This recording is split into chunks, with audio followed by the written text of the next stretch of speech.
Oi pessoal, eu sou o Alessandro e esse é o meu vídeo de melhores leituras do mês. Como quem acompanha o canal sabe, no começo de cada mês eu lanço um vídeo falando sobre as leituras que eu mais gostei no mês anterior. Então agora, comecinho aí de abril, tá na hora de falar das minhas melhores leituras de março de 2020. E é um mês que eu tive algumas leituras que eu realmente curti bastante.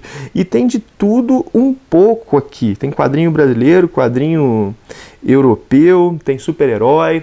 Claro que vocês vão reparar que 50% das minhas melhores leituras foram da Bonelli, dessa editora italiana. Mas é o seguinte, antes de começar a falar das minhas melhores leituras, deixa eu só lembrar de uma coisa, do link da Amazon que eu deixo em todos os meus vídeos. Caso você faça uma compra nessa loja, entrando através desse link, isso ajuda demais o canal a crescer e a melhorar.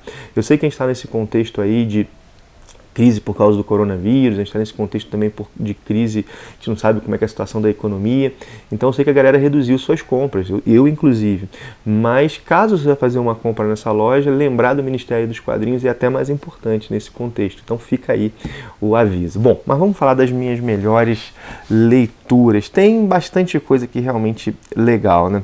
Tex, por exemplo, tem 2 pontos nesse pódio aí, nesse top 8 desse último mês. A começar pelo terceiro arco da revista Tex Willer, que foi publicado nos números 10, 11, 12 e 13. Bom, esse arco aqui...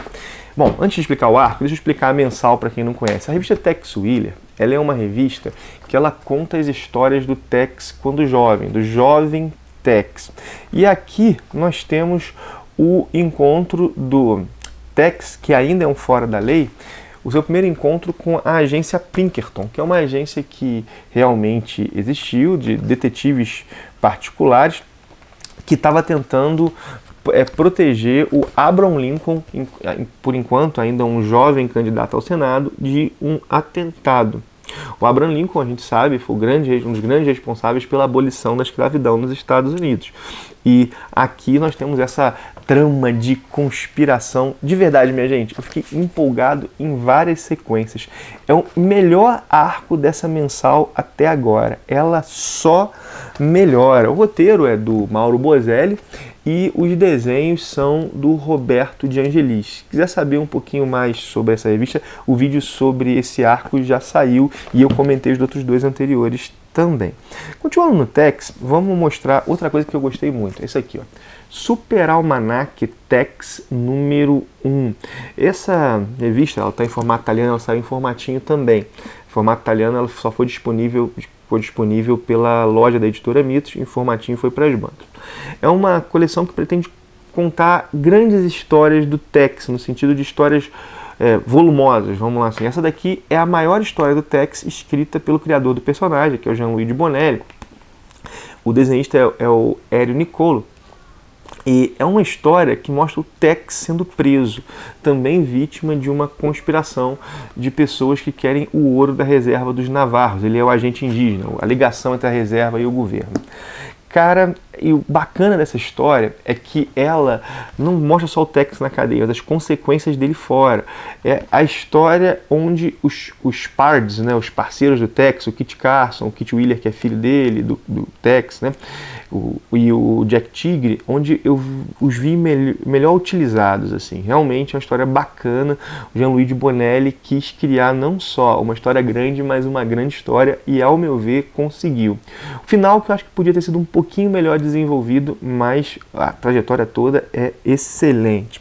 Bom, então Tex aí com 2 lugares no top 8, mas nem só de Tex vive a Bonelli. Então vamos para Dylan Dog, série clássica número 12, que traz a história O Coração de Johnny. Essa história, ela é a continuação de um clássico do Dylan Dog, que é o Johnny Freak. É clássico, foi publicado aqui no Brasil pela editora Conrad.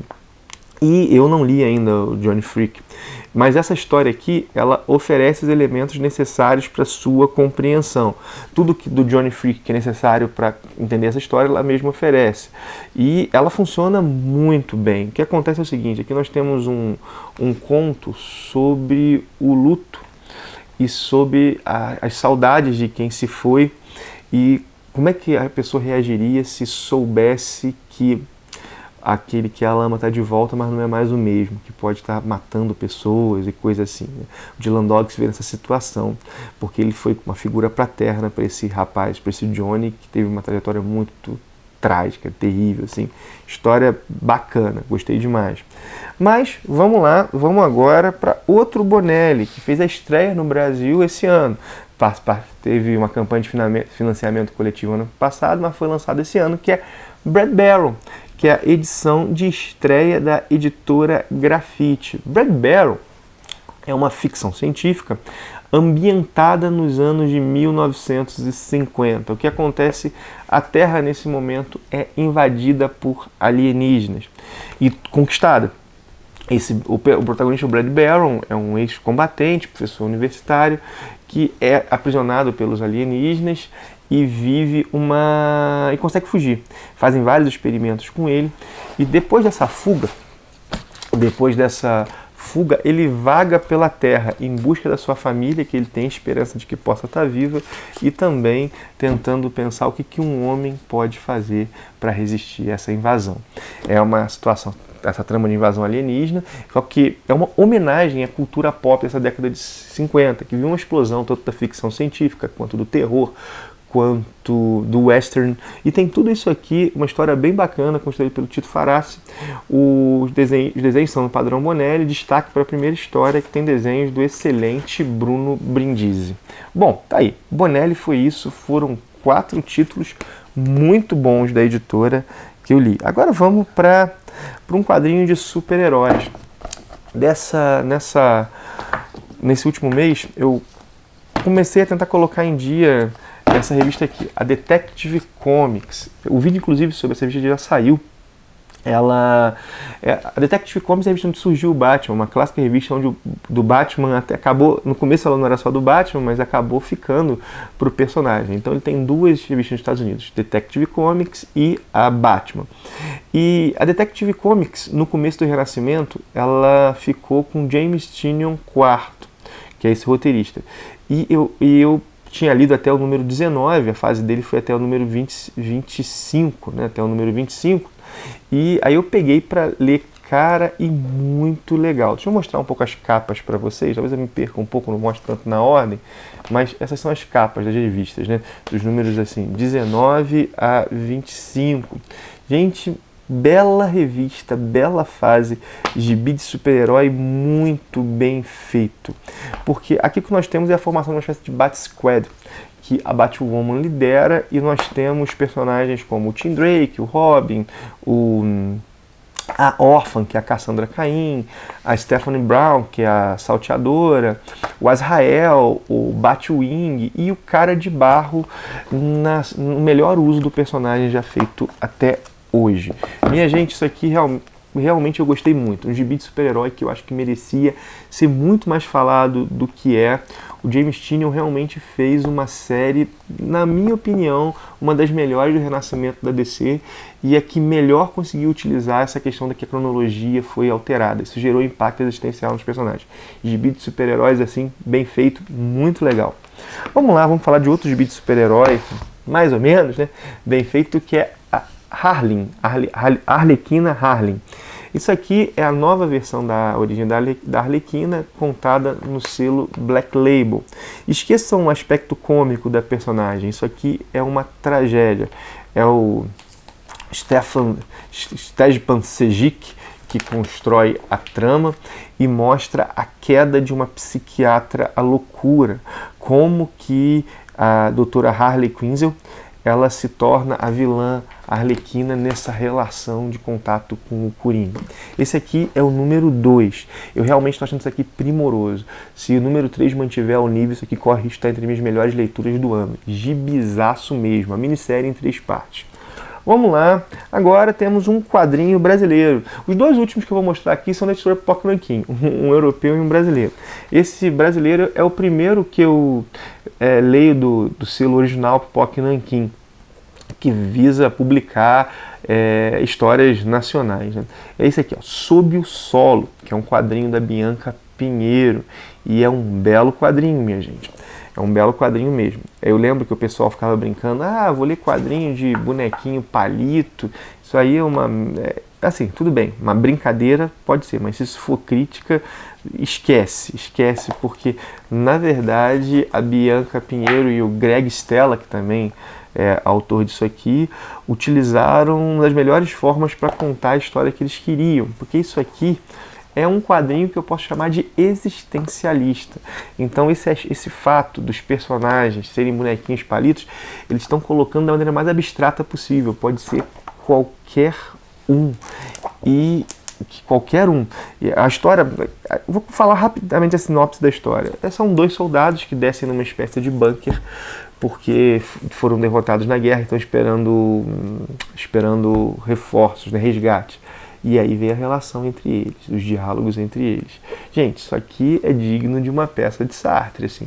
Com certeza a influência do Camus e do Sartre aqui, desses filósofos. Eu não sei se a Bianca Pinheiro e o Greg Stella leram, não os conheço.